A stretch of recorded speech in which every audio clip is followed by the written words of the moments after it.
તો રાજકોટમાં મહિલાનું મુંડન કરાવવાના આક્ષેપો મામલે સનાતન સંત સમિતિના રાષ્ટ્રીય અધ્યક્ષનું નિવેદન પણ સામે આવી રહ્યું છે। આ એક કુરિવાજ છે। દરેકને જીવવાનો અધિકાર છે। વર્ષો જૂની પરંપરાઓમાંથી બહાર નીકળવું જરૂરી છે। જેણે કર્યું હોય તે કરાવ્યું હોય ખુદ આ ખૂબ નિંદનીય બાબત છે તેવી પણ વાત કરવામાં આવી છે। પોલીસે પણ આ ઘટના મામલે પગલાં લેવા જોઈએ। સાસરિયા પક્ષ પર મહિલાનું મુંડન કરાવવાના આક્ષેપો છે। પણ આ એક કુરિવાજ છે। વર્ષો થયા આ વસ્તુ જે મૂકી દીધી છે। દરેકને જીવવાનો અધિકાર છે।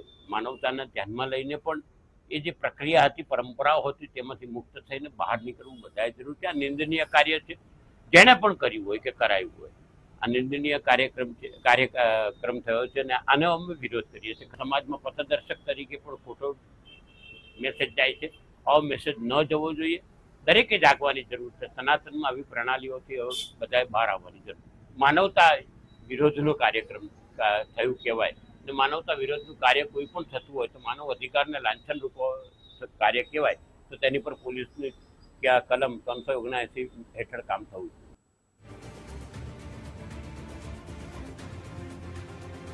તો રાજકોટમાં પતિના અવસાન બાદ પત્નીનું મુંડન કરાવવાનો મામલો। વિજ્ઞાન જાથાના ચેરમેન જયંત પંડ્યાનું નિવેદન સામે આવ્યું છે। પતિનું અવસાન થતાં સાસુ અને નણંદે પીડિતાનું મુંડન કરાવે છે। 14મી સદીનું આ માનસિક વર્તન 21મી સદીમાં જોવા મળી રહ્યું છે। વિજ્ઞાન જાથા પીડિત મહિલાની મુલાકાત કરી આશ્વાસન પાઠવશે।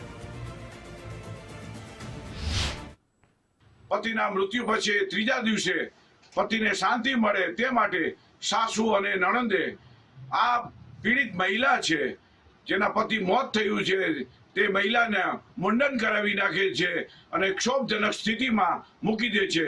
14મી સદીનું માનસિક વર્તન છે। આજે 21મી સદીની અંદર આ પ્રકારના બનાવને સદૈવ વિરોધ હોય અને સમગ્ર જનસમાજ વખોડે છે।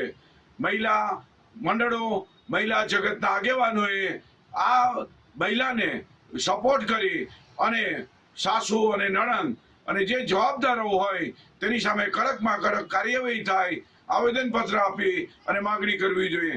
વિજ્ઞાન જાથા આ પીડિત મહિલાનું મુલાકાત લઈ એમને સાંત્વના પાઠવી અને આવા બનાવનું પુનરાવર્તન ન થાય તે માટે કડકમાં કડક કાર્યવાહીની માંગ કરશે।